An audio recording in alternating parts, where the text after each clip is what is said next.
શ્રી આર.એચ. Kotak primary school, standard 8th science.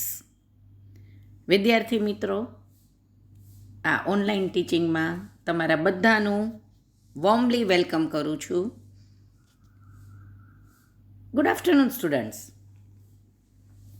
આપણે લોકોએ આગલા વિડીયોમાં પાઠ 11 એનો બળ અને દબાણ એનો ભાગ 2 એનો વિડીયો જોયો હતો. હવે આપણે ભણીશું પાઠ 11 બળ અને દબાણ ભાગ 3, પાઠનો છેલ્લો વિડીયો, અંતિમ વિડીયો.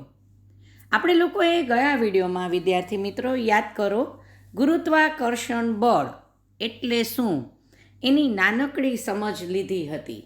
મેં તમને લોકોને ન્યૂટનની વાત કરી હતી કે એક સફરજનના ઝાડની નીચે મહાન વૈજ્ઞાનિક ન્યૂટન બેઠા હતા અને સફરજન નીચે પડ્યું તો એમને લાગ્યું કે આમ કેમ થયું.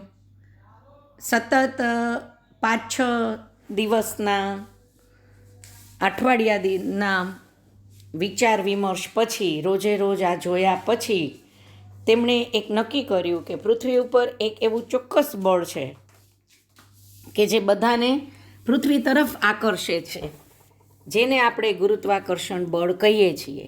આટલી વાત કરી હતી અને હવે આપણે તેના વિશે થોડું ઊંડાણમાં ભણીએ કે ગુરુત્વાકર્ષણ બળ એટલે શું. ગ્રેવિટી, જેને અંગ્રેજીમાં ગ્રેવિટી કહે છે. આપણે એ પણ કહ્યું હતું કે સિક્કો, પેન હાથમાંથી છટકી જાય તો જમીન ઉપર જ પડે છે. વૃક્ષથી અલગ થઈ જાયેલા પાંદડા, ફળ જમીન પર જ પડે છે.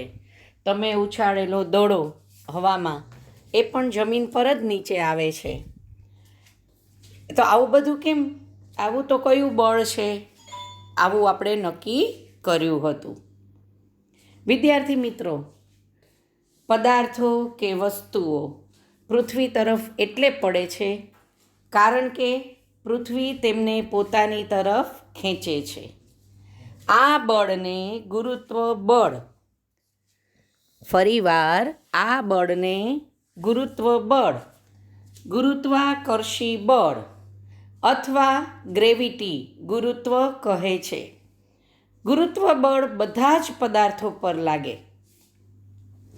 એવું ન હોય કે અમુક વસ્તુ પર લાગે અને અમુક વસ્તુ ઉપર જ જતી રહે. ગુરુત્વ બળ આપણા બધા પર દરેક સમયે આપણી જાણકારી વગર લાગતું રહે છે. તમે જ ઉપરથી ઠેકડો મારો તો તમે ક્યાં પડશો?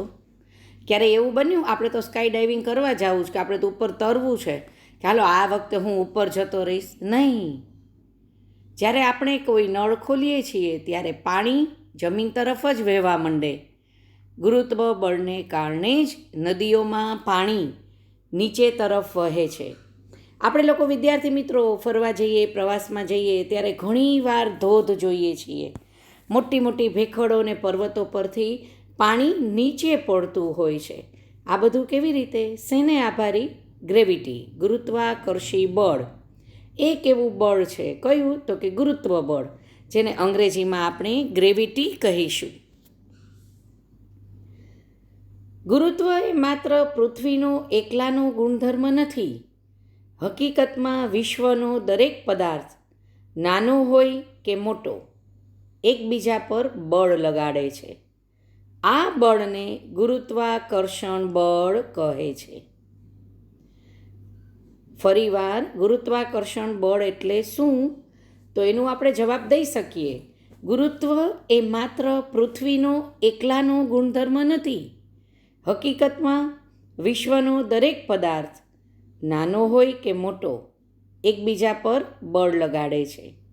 આ બળને ગુરુત્વાકર્ષણ બળ કહે છે. વિદ્યાર્થી મિત્રો, હવે આવે દબાણ.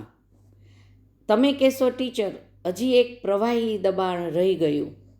તો તમને બધાને મજા આવે એવી વાત કહું કે પ્રવાહી દબાણ એમાં પ્રયોગો જ કરવાના છે. એટલે આપણે બધા ઝૂમ મિટિંગમાં જ્યારે મળીશું ત્યારે પ્લાસ્ટિકનો શીશો અને ફુગ્ગા લઈને બેસજો અને એક બોટલ પાણી ભરીને બેસજો. એમાં આપણે બધા પ્રયોગ કરતા જશું અને લિક્વિડ ફોર્સ એટલે કે પ્રવાહી દબાણ સમજતા જશું. બરાબર? દબાણ આપણે 7મા ધોરણમાં શીખી ગયા કે વંટોળ કે ચક્રવાત વખતે તોફાની પવન ઘરની છતને પણ ઉડાવી દે છે. આપણો પાઠ હતો વંટોળ. યાદ કરો, તમે લોકોએ આકૃતિ પણ દોરી હતી. તમે એ પણ શીખ્યા હતા કે વંટોળ અને ચક્રવાત એ હવાના દબાણના તફાવતને લીધે ઉત્પન્ન થાય છે. શું દબાણ અને બળ વચ્ચે કોઈ સંબંધ છે? હા, છે. ચાલો એના માટે એક પ્રવૃત્તિ કરીએ.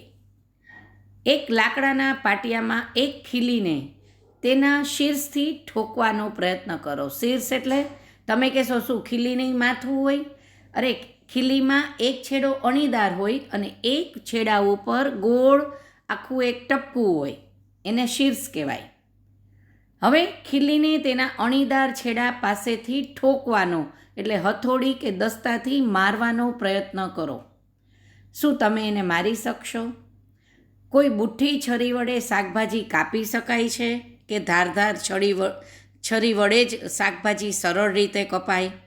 બુઠ્ઠી છરી કે ચમચીથી બટેટું કાપો અને ધારદાર ચપ્પુથી બટેટું કાપો, શેનાથી સરળ રીતે કપાશે?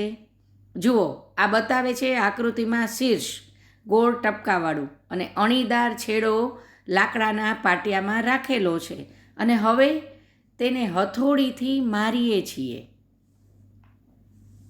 ઠોકવું એટલે મારવું. બરાબર જુઓ. તો સરળતાથી ખીલી લાકડાના પાટિયામાં એકદમ ફિટ બેસી જશે. હવે તમને કંઈ એવું લાગ્યું કે જે ક્ષેત્રફળ પર બળ લગાડવામાં આવે એટલે કે ખીલીના અણીદાર છેડાથી આપણે બળ જ લગાડ્યું કહેવાય, તે ક્ષેત્રફળ આ કાર્યોને સહેલું બનાવવામાં એક અગત્યની ભૂમિકા ભજવે છે. તો એને આપણે દબાણ કહેશું. શું કહેશું? દબાણ. એકમ ક્ષેત્રફળ દીઠ લાગતા બળને દબાણ કહે છે. ફરીવાર વિદ્યાર્થી મિત્રો, દબાણની વ્યાખ્યા કે ટૂંકા પ્રશ્ન જવાબમાં પૂછાય. બરાબર જોઈએ. એકમ ક્ષેત્રફળ દીઠ લાગતા દબાણને દબાણ કહે છે. દબાણની બળને એકમ ક્ષેત્રફળ દીઠ લાગતા બળને દબાણ કહે છે. તો દબાણનું સૂત્ર પણ આપણે કરી શકીએ. જો આ પાઠમાં દાખલા આવશે. દબાણ એટલે પી, પ્રેશર. આપણે કહીએ ને આના ઉપર બહુ દબાણ છે, પ્રેશર. દબાણ એટલે અંગ્રેજીમાં પી કહેવાય. દબાણ બરાબર બળ એટલે અંગ્રેજીમાં એને ફોર્સ કહેવાય. શું કહેવાય? ફોર્સ. બળના છેદમાં જે સપાટી પર લાગતું હોય તેનું ક્ષેત્રફળ. દબાણ બરાબર એટલે કે પી, પ્રેશર બરાબર બળ, ફોર્સ છેદમાં જે સપાટી પર લાગતું હોય તેનું ક્ષેત્રફળ એટલે કે એરિયા. દબાણ પી બરાબર એફ છેદમાં એ. હવે તમને કોઈ પણ દાખલો આપીને કહેશે કે આનું દબાણ શોધો, તો આપણને આવડવું જોઈએ પી બરાબર એફ છેદમાં એ એટલે કે એરિયા. હવે આપણા પહેલી બેન આવ્યા. એ કે હવે મને સમજાયું કે કુલીઓને જ્યારે ભારે બોજ ઉપાડવાનો હોય ત્યારે તેઓ પોતાના માથા પર એક કપડાને ગોળ વીંટાળીને કેમ રાખે છે? પાઘડી જેવું.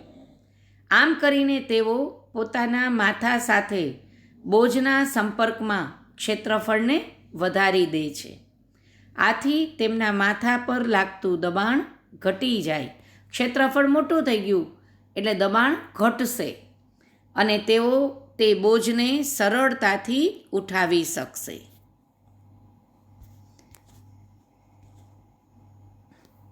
જુઓ, તમે કુલીને જોઈ શકો છો.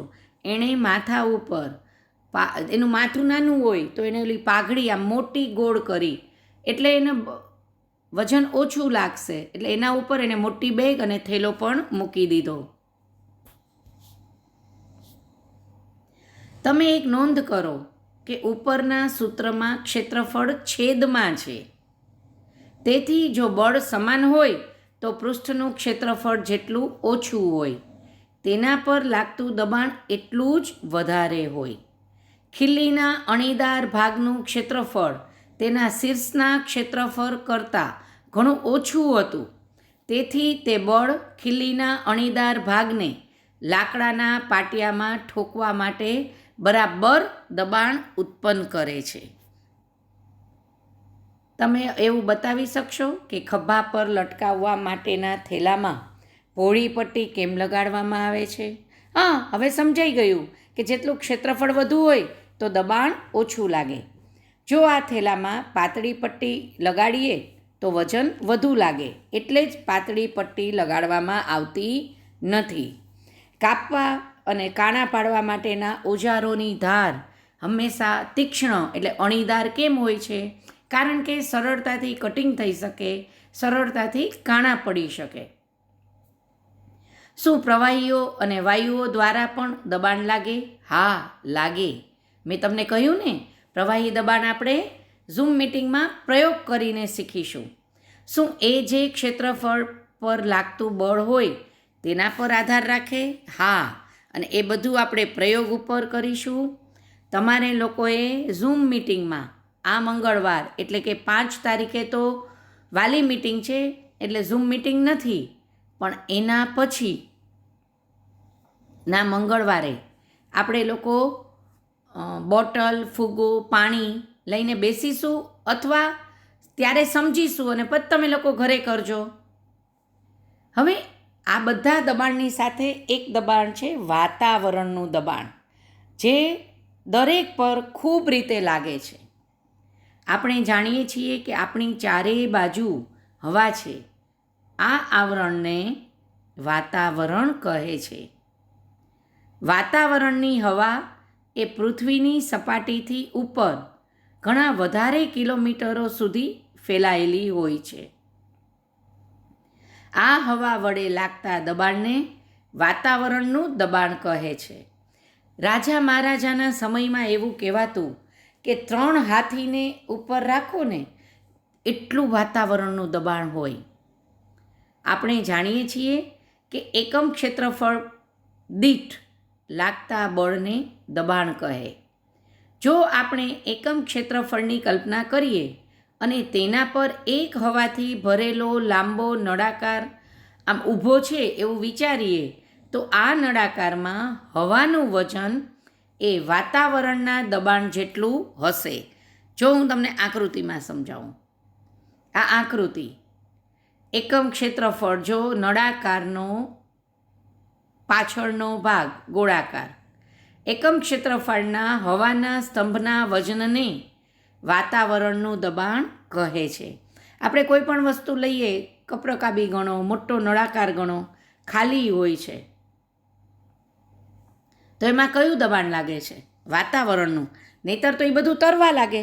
જો એક પણ દબાણ ન હોય, દબાણ જ ન લાગે તો બધું હવામાં તરતું હોય. આપણું વાસણ અંદર જ, એમાં કંઈ ભરેલું નથી, છતાંય તપેલી એમનેમ છે. શા માટે? કારણ કે એમાં એક હવાનું દબાણ, વાતાવરણનું દબાણ છે.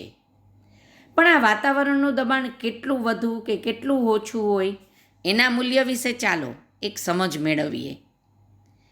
એક સારી ગુણવત્તાવાળા રબરનું ચૂસક લ્યો. આ બધાને તમારી ઘરે હોય, ઓલા દડો હોય ને, દડો, એને કાપી નાખો ને, એટલે તમારો ક્રિકેટ રમવાનો નહીં, એક પોલો દડો, એને કાપી નાખો ને તો એ રબરનું ચૂસક થઈ ગયું. તે એક રબરના નાના કપ જેવો દેખાય. જો તમે આકૃતિમાં જોઈ શકો છો કેવી રીતે કાપવું એ પણ તમને સમજાઈ ગયું. તેને કોઈ લીસી સમતલ સપાટી પર જોરથી દબાવો તો એ જમીન ઉપર ચોંટી જશે. જોજો. તેને ખેંચીને સપાટીથી ઉખેડવાનો પ્રયત્ન કરો. તમે કરી શકશો? હા, તમે ઉખેડી તો શકશો, પણ એ એકદમ ચોંટી ગયું હશે. હજી એક તમને બીજું કહું કે તમે બધા અત્યારે સંતરા, મોસંબીના જ્યુસ માટે એક ડંકી આવે છે અને એક બીજું પ્લાસ્ટિકનું આવે છે, ખબર છે? કે જે આમ ગોળ ગોળ આપણે હાથથી ફેરવવાનું એટલે સંતરાનો કે મોસંબીનો જ્યુસ નીકળતો જાય. તો એ હલી ન જાય ને, એટલે એના માટે નીચે પણ એક પ્લાસ્ટિકનું સ્વિચ જેવું આપેલું હોય, એ તમે ફિટ કરી દો ને એટલે એ હલે જ નહીં. તમે થાકી જાઓ ને, આમ ઉખેડો તોય હલે નહીં, એકદમ જોર દેવું પડે. તો એ શેને લઈને, તો ધરતી અને એ મશીન ઉપર વચ્ચે આ રબરનું જ ચૂસક છે, એટલે એને ચોંટી જાય છે. જ્યારે તમે ચૂસકને દબાવો છો ત્યારે કપ તથા સપાટી વચ્ચેની મોટા ભાગની હવા બહાર નીકળી જાય છે, જે તમે સંચામાં કરી શકશો. ચૂસક ન કરો તો એ તો બધાને ઘરે હશે. ચૂસક પર વાતાવરણનું દબાણ લાગે છે, તેથી તે સપાટી સાથે ચોંટી જાય છે. ચૂસકને સપાટીથી ખેંચીને અલગ કરવા લાગુ પાડેલ બળ એટલું પૂરતું હોવું જોઈએ જેથી તે વાતાવરણના દબાણને પાર કરી શકે.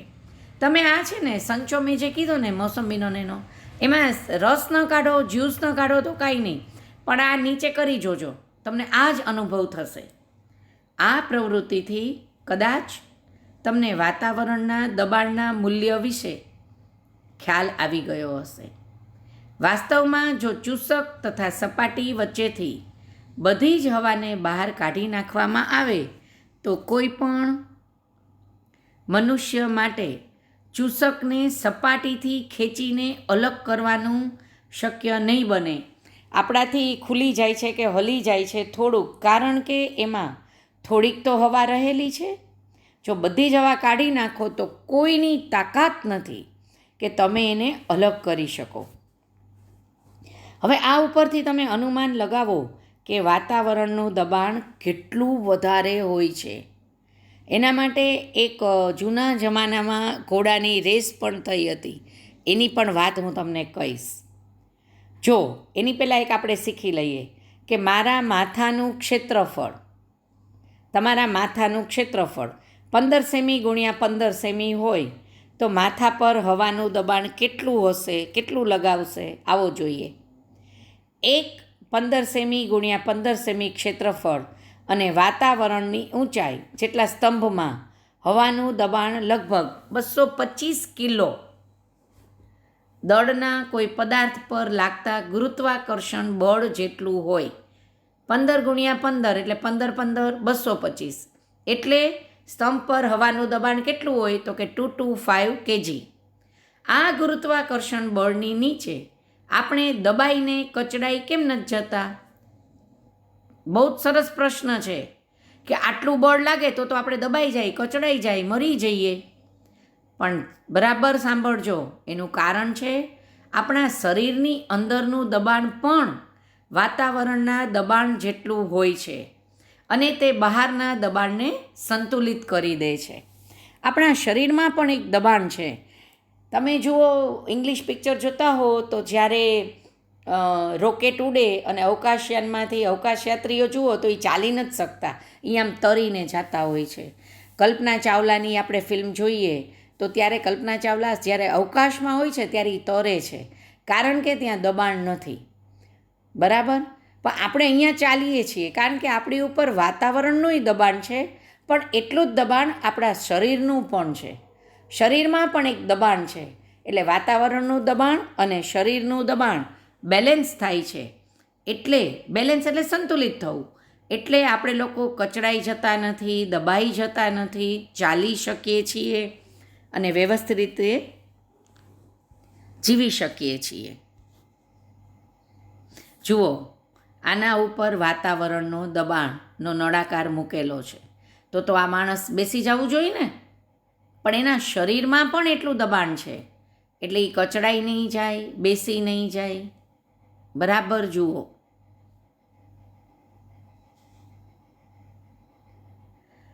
તમને એક વાત કહું, 17મી સદીમાં જર્મનીના એક વૈજ્ઞાનિક ઓટો વોન ગેરિકે, વૈજ્ઞાનિકનું નામ છે, પાત્રોમાંથી હવા બહાર કાઢવા માટેના એક પંપનો આવિષ્કાર કર્યો, એટલે કે શોધ કરી. આ પંપની મદદથી તેણે હવાના દબાણને લીધે લાગતા બળનું નાટકીય રીતે નિર્દેશન કર્યું, બધાને બતાવ્યું. અને આ સાચી વાત છે એકદમ સત્ય ઘટના છે. અત્યારે તો આપણે કઈ સદીમાં છીએ? 20મી, આ 17મી સદીની વાત છે. તેણે ધાતુના 2 પોલા અર્ધ ગોળાઓ લીધા, જેમાં દરેકનો વ્યાસ 51 સેમી હતો. આ અર્ધ ગોળાઓને એકસાથે જોડી તેમની વચ્ચેથી હવા કાઢી લેવામાં આવી. જો હું તમને પહેલાં બતાવી દઉં. આ અર્ધ ગોળા અને એની વચ્ચેથી બધેથી હવા કાઢી લીધી. પછી તેણે બંને અર્ધગોળાને એકબીજાની વિરુદ્ધ દિશામાં ખેંચી અલગ અલગ કરવા માટે 8 ઘોડાઓનો ઉપયોગ કર્યો. ઘોડો તો કેટલો મજબૂત પ્રાણી હોય અને દોડે એટલે કેવું! હવાના દબાણને કારણે લાગતું બળ એટલું બધું મોટું હતું કે આ ઘોડાઓ પણ અર્ધગોળાઓને અલગ ન કરી શક્યા.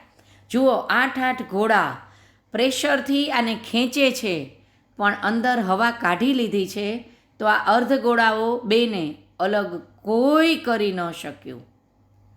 તમે આકૃતિમાં બરાબર શાંતિથી જુઓ. આ 17મી સદીની સત્ય ઘટના છે અને આ ઉપરથી જ સાબિત થયું કે વાતાવરણનું દબાણ, આપણા શરીરનું દબાણ અને હવા કાઢી લઈએ તો આ કેટલું જોરદાર દબાણ હોય છે કે તેને કોઈ અલગ કરી શકતું નથી. 30 સેકન્ડ આપું છું, નિરાતે આકૃતિ જુઓ.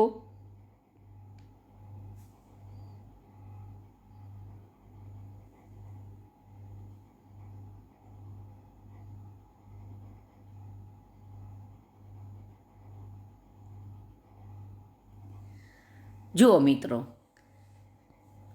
આ પાઠને ટૂંકમાં સમજીએ તો બળ એ ધક્કો કે ખેંચાણ હોઈ શકે. બળ 2 પદાર્થો વચ્ચે થતી આંતરક્રિયાને કારણે ઉદ્ભવે છે. બળને મૂલ્ય ઉપરાંત દિશા હોય છે. પદાર્થની ઝડપ બદલાય કે તેની ગતિની દિશા બદલાય કે બંને બદલાય ત્યારે તેની ગતિની અવસ્થા બદલાય છે. પદાર્થ પર બળ લાગવાને કારણે તેની ગતિની અવસ્થા બદલાય છે કે તેનો આકાર બદલાય છે. બંને થાય. પદાર્થ પર સંપર્કમાં આવીને કે સંપર્કમાં આવ્યા વગર પણ બળ લાગી શકે છે. એકમ ક્ષેત્રફળ દીઠ લાગતા બળને દબાણ કહે છે.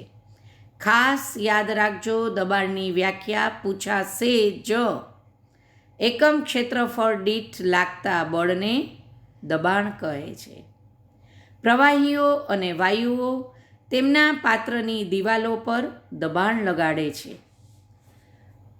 આપણી આસપાસ રહેલી હવા વડે લાગતા દબાણને વાતાવરણનું દબાણ કહે છે. આ પણ વાતાવરણનું દબાણ એટલે શું અથવા તેની વ્યાખ્યામાં પૂછાય તો આપણે કહી શકીએ, આપણી આસપાસ રહેલી હવા વડે લાગતા દબાણને વાતાવરણનું દબાણ કહે છે. વિદ્યાર્થી મિત્રો, અહીંયા પાઠ 11 પૂરો થાય છે.